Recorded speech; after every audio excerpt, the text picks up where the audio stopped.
नमस्कार, मैं हूं दीपक चौरसिया। रात के 8 बजे कसम संविधान की में ये वक्त है चुनाव पर चर्चा का। 2024 की लड़ाई दो मुख्य प्रतिद्वंदी आज यूपी में थे, प्रधानमंत्री मोदी और राहुल गांधी। प्रधानमंत्री ने संभल में कल्की धाम का शिलान्यास किया। राम मंदिर और अबू धाबी मंदिर के उद्घाटन के बाद कल्की धाम का शिलान्यास करके एक महीने में तीसरा धर्म काज किया। प्रधानमंत्री ने आज 22 जनवरी को अयोध्या से नया कालचक्र कहा कि 22 जनवरी से अयोध्या में नया कालचक्र शुरू हो गया है। उन्होंने अबू धाबी, सोमनाथ, काशी विश्वनाथ, महाकाल लोक, केदारनाथ सबका जिक्र किया। कहा कि भक्ति और आध्यात्म की ये धारा अब बहती रहेगी। 2 दिन पहले राहुल गांधी भी काशी विश्वनाथ में थे। उससे पहले देवघर के बैद्यनाथ धाम में भी गए और पूजा अर्चना की, लेकिन मोदी के मंदिर प्रेम से उन्हें प्रॉब्लम है। आज अमेठी में राहुल गांधी ने वही चीजें रिपीट की। राम मंदिर के उद्घाटन में अडानी, अंबानी, अमिताभ बच्चन सब थे, लेकिन क्या आपने दलितों को देखा, पिछड़ों को देखा, वहां पर मजदूरों को देखा? यहां 2 फैक्ट दुरुस्त कर दो कि राम मंदिर के उद्घाटन में राष्ट्रपति को भी नहीं होता था। दूसरा ये कि वहां ऐश्वर्या राय नहीं थी, जैसा कि राहुल गांधी बार बार बता रहे हैं। खैर, राहुल गांधी ने आज एक नया आरोप लगाया, वो ये कि मोदी और बीजेपी ने जनता को सिर्फ भारत माता की जय और जय श्री राम के नारों में उलझा दिया है। राहुल के मुताबिक लोग इन 2 नारों में इतने मस्त मगन हो गए हैं कि बाकी जगह उनका ध्यान ही नहीं है। तो हम इस बहस में जानेंगे कि क्या राहुल गांधी की नजर में राष्ट्र और धर्म में प्रेम अफीम के नशे जैसा है, जैसा कि उनके वामपंथी मित्र मानते हैं? क्या देश में वाकई जय श्री राम और भारत माता की जय के सिवा कुछ नहीं हो रहा? क्या देश मूल मुद्दों से भटक रहा है?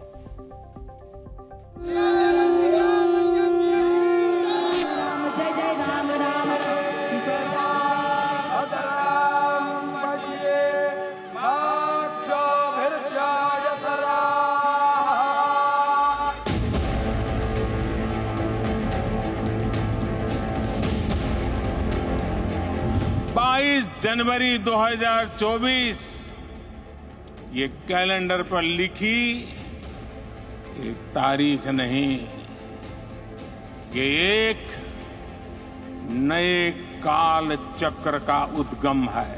आपने राम मंदिर का फंक्शन देखा ना? धूमधाम से हुआ, देखा ना? उसमें आपने किसी दलित को देखा? आपकी राष्ट्रपति, हमारी राष्ट्रपति आदिवासी है, उनको अंदर नहीं आने दिया। मोदी जी को जय श्री राम। हमें आज से इस पवित्र समय से अगले 1000 साल के भारत की नींव रखनी है। तुम्हारा हिंदुस्तान है ही नहीं, तुम्हारा काम भारत माता की जय, तुम्हारा काम जय श्री राम, उनका काम पैसे गिनने का, उनका काम प्राइवेट हवाई जहाज में उड़ने का, उनका काम मजे लेने का, आपका काम इधर उधर देखने का।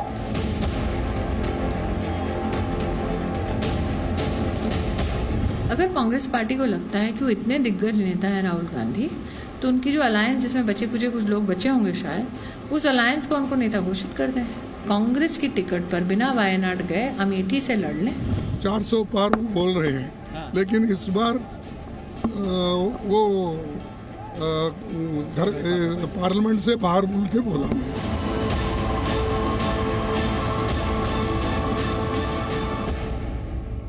इसी पर बात करेंगे। 2 मेहमान होते हैं 8 बजे की बहस में हमारे साथ। तो आज मेरे साथ हैं कांग्रेस के राष्ट्रीय प्रवक्ता सुरेंद्र राजपूत जी हैं और भारतीय जनता पार्टी के राष्ट्रीय प्रवक्ता शिवम त्यागी जी भी मेरे साथ हैं। शिवम, सबसे पहले आपसे शुरू करूंगा।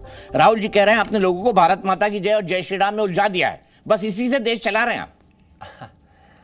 पता नहीं इतनी नफरत क्यों है, मैं तो ये समझ नहीं पाता हूँ कि जिस तरीके से पूरा देश खुश है, जिस तरीके से चीज़ें बेहतर हैं, जिस तरीके से माहौल इतना अच्छा है, राहुल जी भी इस तरह का जयकारा लगा देते तो कोई परेशानी नहीं थी। दत्तात्रेय ब्राह्मण है, लगा देने में तो कोई परेशानी नहीं। और मैं तो आज इस कार्यक्रम में था जिसमें प्रधानमंत्री जी गए कल्की में, और जिस तरीके से कल्की भगवान का जो मंदिर था उसका शिलान्यास किया, ये तो बहुत ही अच्छी चीज़ है। और जिस तरीके से चाहे वो मर्यादा पुरुषोत्तम भगवान श्री राम का अयोध्या में मंदिर हो, चाहे अबू धाबी में मंदिर हो, और चाहे फिर कल्की में, मैं तो कहता हूँ अवधपुरी से अबू धाबी और कल की धाम, जय श्री राम और सिर्फ जय श्री राम।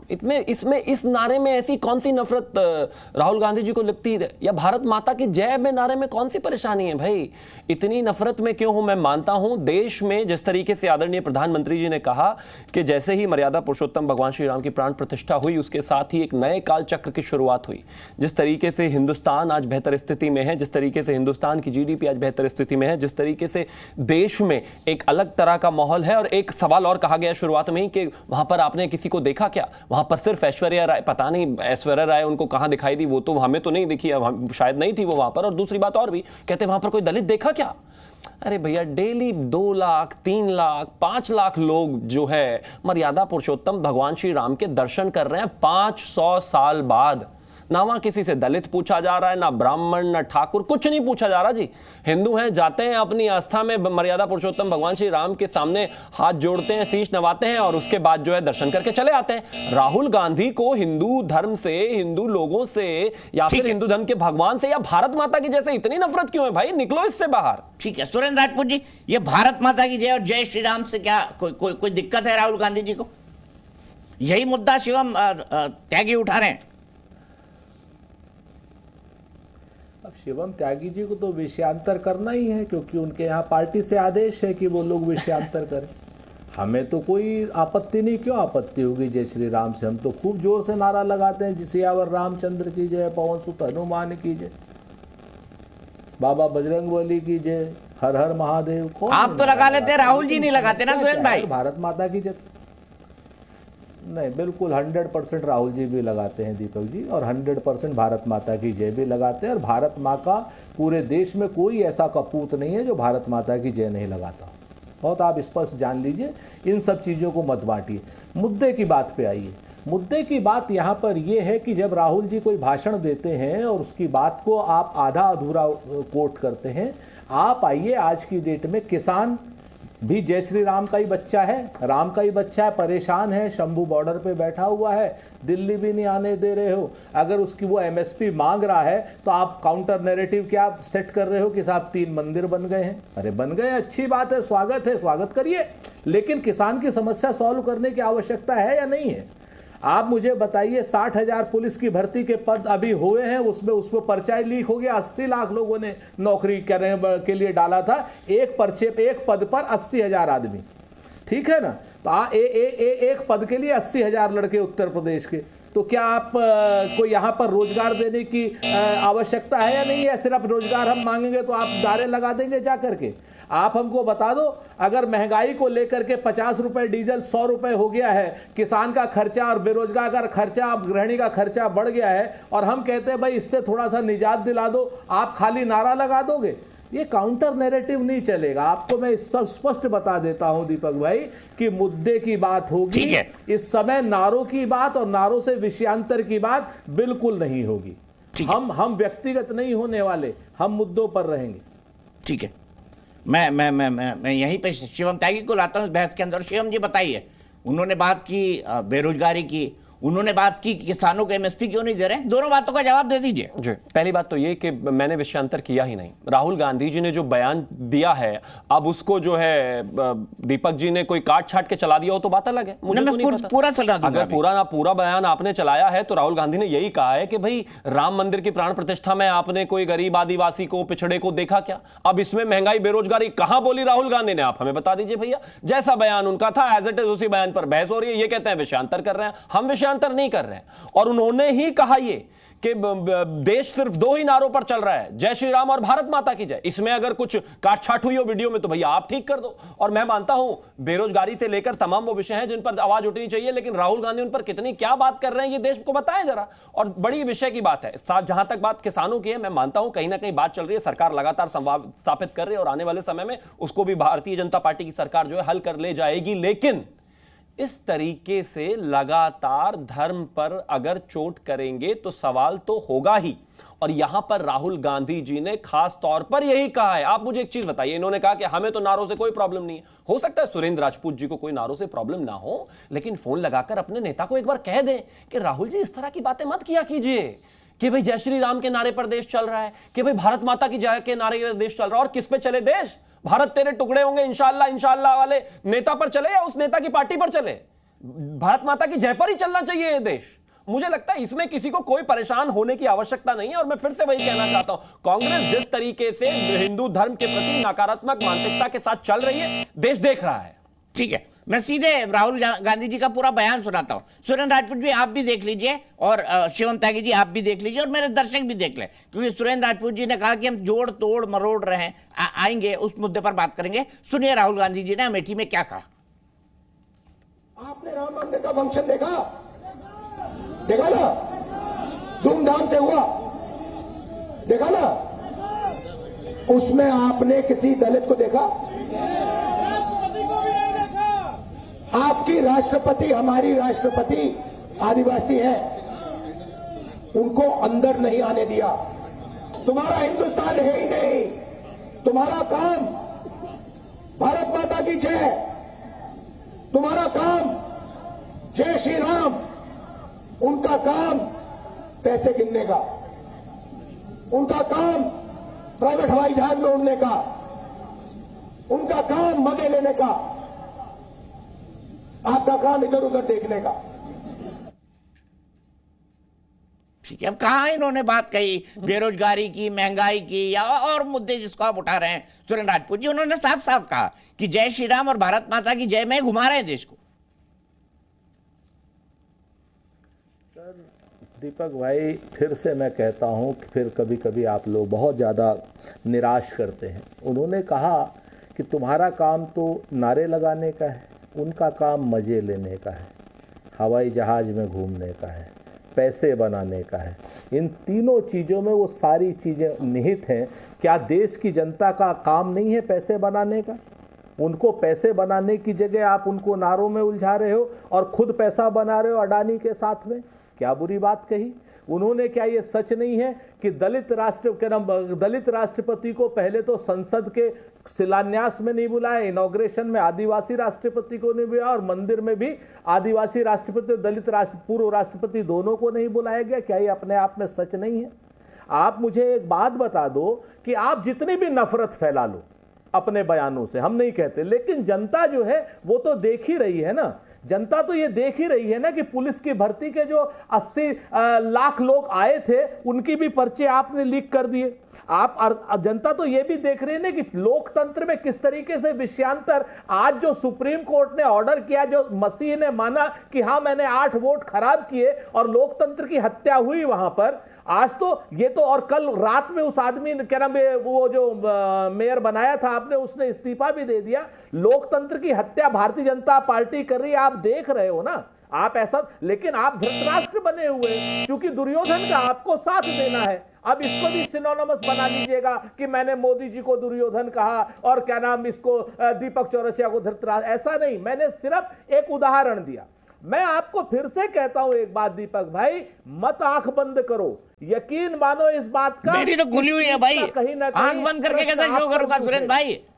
अगर आपकी आंख बंद करके शो नहीं कर सकता सुरेंद्र भाई। खुली होती तो सुन लीजिए, हाँ मुझे पता है, आपकी अगर आंख खुली होती तो आपने जो राहुल गांधी का भाषण है दृष्टि दोष से नहीं सुना होता, दृष्टिगत। ये अच्छी बात है, ये अच्छी बात है। अरे कभी ये भी बोल दीजिए, बात आप सुनो, दृष्टि दोष है आप। ना मैं कुछ नहीं कहता, राहुल जी बड़े नेता हैं, मैं चाहता हूं शुभकामनाएं सुरेंद्र भाई को भी, वो सांसद बने, मंत्री बने, राहुल जी प्रधानमंत्री बने, मैं इसकी शुभकामनाएं देता हूं। लेकिन शिवम त्यागी जी बताइए, धृतराष्ट्र भी है, छोटी सी बात, हाँ छोटी सी बात कह दीजिए भाई, सुरेंद्र भाई कह दीजिए।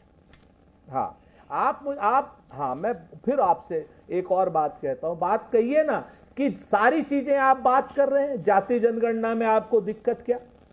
आपको आज सुप्रीम कोर्ट का जो ऑर्डर आया, क्या नाम, जो सुप्रीम कोर्ट में जो मसीह ने माना 8 जो उसने विकेट गिराए, जिसको कहते हैं वोट खराब किए, उस पर कोई स्थिति बनी क्या? भारतीय जनता पार्टी ने कोई जवाब दिया क्या? दे रहे शिवम त्यागी देंगे अभी जवाब। प्योर अगर आप जवाब दे देंगे तो मैं मान जाऊंगा आपको। ठीक है मुझसे क्या झगड़ा है मेरे भाई? मैं तो वही कह रहा हूं जो राहुल गांधी जी ने कहा है, उसी पर बहस कर रहा हूं। देखिए मैं तो यही कहना चाहता हूं, सुरेंद्र भाई आपसे प्रेम है, आप प्यार से गोली भी मार देंगे तो कबूल है मुझे, आप प्यार से गोली भी मार देंगे तो कबूल है। आपको भगवान आपको भगवान ठीक है। आपको मेरी भी उम्र लगाए ताकि नरेंद्र मोदी जी की आप हार भी देखें और आप रार भी करें उस पर। ठीक है, मैं रार तो कर लेता हूं, आपके साथ भी करता हूं, शिवम के साथ भी करता हूं। तो चलिए, हार नहीं मानूंगा, रार नहीं ठानूंगा, काल के कपाल पर लिखता हूं, मिटाता हूं, ये अटल जी की फेमस लाइंस थी ना। शिवम त्यागी जी बताइए, आपने सब गड़बड़ कर दिया। अच्छा है, देश के और भारतीय जनता पार्टी के बड़े नेताओं की लाइनें तो अक्सर कांग्रेस वालों को जो है, मैं तो बोल रहा हूं, बोलनी ही चाहिए। हो सकता है कि उससे ही मन परिवर्तित हो जाए, धीरे धीरे सबका हो ही रहा है तो अच्छी बात है। सुरेंद्र जी उसमें एक और सही। जहां तक बात इन्होंने, राहुल गांधी जी ने कहा कि भाई आप, उनका काम है पैसे कमाने का और आपका काम है सिर्फ नारे लगाने का। 2013-14 में पर कैपिटा इनकम 72,805 थी, अगर वो बढ़कर 98,734 हुआ, विच इज 35% का हाइक, तो जाहिर है जनता की जेब में पैसा गया है। अगर हम फ्रेजाइल 5 से टॉप 5 में आए हैं, फास्टेस्ट ग्रोइंग इकोनॉमी में आए हैं, तो जाहिर है जनता के उसमें पैसा गया है। अगर हम ऑटोमोबाइल में 5वें नंबर पर आए हैं तो जाहिर है जनता की जेब में पैसा गया है। लेकिन विषय ये नहीं है। क्लैरिटी ऑफ थॉट्स मुझे लग रहा है थोड़ा सा हो सकता है सुरेंद्र जी में है, लेकिन राहुल गांधी में नहीं है। वो विषय परेशानी का दिक्कत उस बात से है, वो कहते हैं कि वो ऐश्वर्या राय नाच रही हैं, प्रियंका चोपड़ा नाच रही है। कौन लिख रहा है भाई ये भाषण? आप मुझे एक चीज बताइए, मर्यादा पुरुषोत्तम भगवान श्री राम की प्राण प्रतिष्ठा में इस तरह का कोई भी कार्यक्रम कब हुआ? आप मुझे एक चीज बताइए। और एक और चीज मैं कहना चाहता हूं, जिस तरह की स्थितियां बन गई हैं, इतनी नफरत क्यों है? मुझे तो लगता है संभल से, जहां तक अगर मैं ठीक हूं तो शफीकुर रहमान बर्क का शायद वो लोकसभा क्षेत्र लगता है, वही सांसद है ना वहां से। अगर उन्होंने कोई मुशायरा कर दिया होता तो अभी सारे के सारे पहुंच जाते वहीं दुआ पढ़ने। मतलब कल की धाम में इन्हीं के नेता, अभी 2-4 दिन पहले ही तो अलग किया भाई उनको। अगर इनके नेता वहां पर उन्होंने कल की धाम का जो है शिलान्यास किया, पहुंच जाते भाई। इतना क्या परेशानी है? नफरत की जरूरत नहीं है।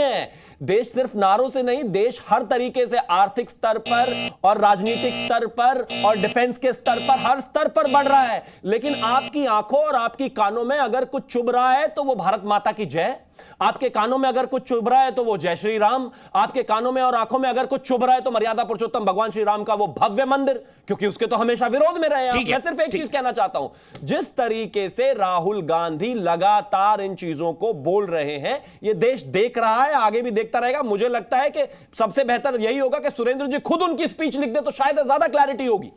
अच्छा, मुझे बताइए कि ये सुरेंद्र भाई, राम जन्मभूमि के फंक्शन में, भगवान राम की प्राण प्रतिष्ठा में, ये राहुल जी को ऐश्वर्या जी कहां से दिख गई? ऐश्वर्या राय जी, ये भी जानना चाहता हूं। और उन्होंने एक और बात कही कि मजदूरों को देखा आपने, किसानों को देखा आपने। अरे भाई, मजदूर जो हमारे श्रमवीर थे वहां पर, उनका तो प्रधानमंत्री ने स्वागत किया बकायदा। वो सब बैठे हुए थे, फ्रेम में दिखाई दे रहे थे और उन पर तो पुष्प वर्षा हुई। तो राहुल जी फैक्ट्स लाते कहां से?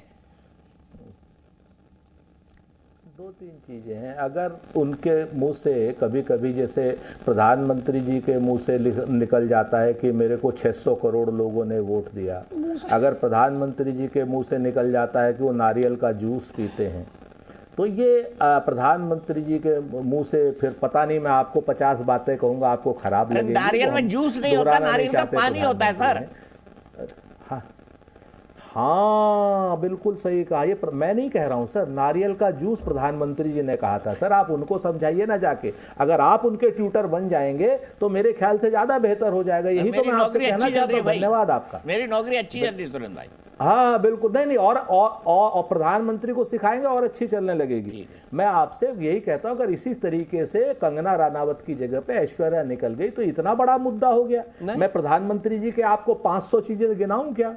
ये सब हो जाता है। एक बात। दूसरी बात, अभी शिवम जी ने बड़ी इंपॉर्टेंट बात कही, धन्यवाद है शिवम जी। आपने कहा कि देश में पर कैपिटा इनकम 2014 से और आज में 35% की बढ़ोतरी हुई। खुद ही व्यापार करते हैं, 10 साल में तो बैंक में रखा हुआ धन जो है वो 4 गुना हो जाता है। पहले 5 साल में 2 गुना और उसी 2 गुने को 4 गुना। आज की डेट में मैथ लगा दिया भैया आपने, जो है कौन से बैंक में होता है हमें भी बता दो भैया वो बैंक। अरे कैसी बातें कर रहे हैं? मैं 5 साल में डबल कर रहे हैं बैंक में, बताइए। रुक गया, मैं तो स्टूडियो बैठा हूं, मुझे थोड़ी ना भागना है, आप देखिए। लेकिन बताइए और सुनिए, हाँ सुनिए ना। उसके बाद अगर आपके राज्य में 10 साल में पर कैपिटा इनकम सिर्फ 2 गुनी भी नहीं हुई, सिर्फ 35% हुई है, तो ये तो आपके मुद्रा के अवमूल्यन के बराबर हुई है सर। और आज आपकी पर कैपिटा इनकम, हमारी पर कैपिटा इनकम पूरी दुनिया में पर कैपिटा इनकम देश की 142वें नंबर पर है। शिवम त्यागी साहब, आप हो कहां चलिए पर? 30 आप 60 कम से कम सेकंड थोड़े मैंने फैक्ट तो शिवम आप आपसे जानो शुरू इस की थी चीज ना को। डिबेट। और यहाँ पर अर्थ सुरेंद्र भाई मेरे पास 2 मिनट बचे हैं और इसीलिए मैं शिवम त्यागी से पूछ रहा हूं और सुरेंद्र राजपूत से पूछ रहा हूं, एक कॉमन सवाल पूछता हूं। शिवम त्यागी, क्या आप धर्म के नाम पर भटकाते रहेंगे 2024 के चुनाव में? और सुरेंद्र राजपूत जी, मैं सवाल नहीं पूछूंगा, मैं आप पर आऊंगा, लेकिन शिवम आप सबसे पहले आप 60 सेकंड में इसका जवाब दीजिए। देखिए, मैं सबसे पहले एक चीज कहना चाहता हूं, धर्म के नाम पर ना कोई भटक रहा है, ना कोई भटकाया जा रहा है।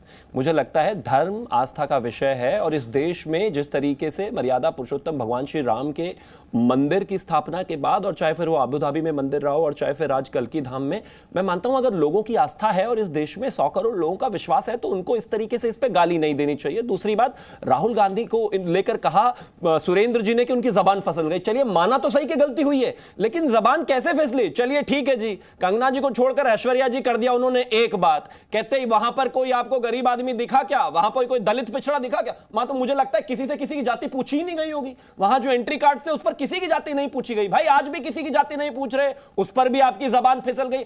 हर जगह दिन रात जब जबान फिसलवाओगे और जिस तरीके से देश में आपके हालात हो गए, आने वाले समय में पार्टी ना फिसल जाए पूरी की पूरी खड्डे में। मैं फिर यही कहता हूं कि ये जबान नहीं फिसली है, आए दिन जिस तरीके से चीजें हो रही हैं, जिस तरीके से लगातार कांग्रेस की तरफ से खास तौर पर सनातन पर हमला हो रहा है, जिस तरीके से सनातन को मानने वालों को पार्टी में से चुन चुनकर बाहर फेंका जा रहा है, आने वाले समय में इसकी भारी कीमत इनको चुकानी पड़ेगी और ये जानबूझकर टारगेटेड किया जा रहा है। ठीक है, क्लोजिंग कमेंट सुरेंद्र राजपूत जी। मैं सीधे, आजकल राहुल जी के साथ सब वामपंथी उनके मित्र दिखाई देते हैं, वो मेरे पुराने सहयोगी वो योगेंद्र यादव जी भी दिखाई देते हैं। इन सब लोगों का मानना है कि धर्म तो अफीम है, पॉलिटिक्स मतलब रिलीजियन इज ओपियम, ये मानते हैं वामपंथी। क्या आप भी यही मानते हैं?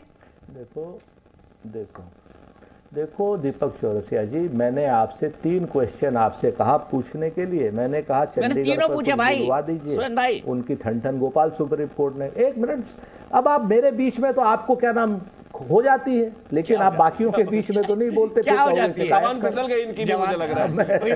मैंने बता दिया ना, कुछ चीजें इशारों को अगर समझो, राज को राज रहने दो। आपको मैं बताऊं दीपक भाई, मैंने कहा कि आज की डेट में नारों के नाम पर विषयांतर किया जा रहा है। चंडीगढ़ चुनाव में जिस तरीके से लोकतंत्र की हत्या की, उस पर कोई जवाब नहीं। आपके सामने मैंने बताया कि जिस तरीके से, और मैंने क्वेश्चन की भाई 80 लाख जो बच्चे थे एक जॉब पर 80,000 की लोगों ने, बेरोजगारों, उनके पर्चे खारिज हो रहे हैं, उनके पर्चे निकल रहे हैं, उनके पर्चे खुल रहे हैं, उन पर कोई जवाब नहीं। आज की डेट में जिस तरीके से धार्मिक रूप से आप नारे लगा करके आप विषयांतर कर रहे हैं देश की महंगाई की समस्या से, अग्निवीर की समस्या से, जिसको राहुल गांधी लगातार उठा रहे हैं, मणिपुर से जिस तरीके से महिलाओं की इज्जत तार तार की जा रही है, साक्षी मलिक से जिस तरीके से ब्रजभूषण को पेट्रोल मणिपुर पर तो आप भाग गए थे, सारे मुद्दों से आप नारों से लगाते रहिए। आने वाले समय में याद रखिएगा, 2 घंटे याद रखिएगा, आने वाले समय में याद रखिएगा इन सारी चीजों का जवाब जो है वो दीपक चौरसिया से भी मांगा जाएगा और दीपक चौरसिया को भी जवाब देना पड़ेगा कि जिस जवाब दे रहे हैं जनता को, जनता तभी बारंबार चुनकर ला रही है। उस वक्त जनता को मूर्ख मत समझिए, नेता हो सकते हैं, नेता आपके हो सकते हैं, जनता को मूर्ख मत समझिए। जनता देखकर समझकर परखकर ही वोट देती है जी। चलिए सुरेंद्र भाई शिवम, मेरे पास वक्त इतना ही है। नरेंद्र मोदी और भारतीय जनता पार्टी जो जनता को मूर्ख समझ रही है, नहीं आप समझ रहे हैं जनता को मूर्ख। भाई रोजाना आपको हराकर घर पर भेजते हैं, फिर वापस आपको ये आकर कहना चालू कर देते हैं। समझ रहे हो, इन्हीं मुद्दों को लेकर जब आप जनता के बीच में गए, आप हार कर आए, 3 राज्यों में बुरा हाल आपका हो गया। बताइए ना, कहां है आप? भागने की जगह लोग आपसे जुड़ नहीं रही, संगठन आपका छोड़कर भाग रहा है, नेता आपको छोड़कर भाग रहा है। चलिए मैं यहीं पे रुकूंगा। सुरेंद्र भाई, शिवम त्यागी जी, मुझे यही रुकना पड़ेगा, अफसोस मेरे पास वक्त इतना ही है। जी न्यूज़।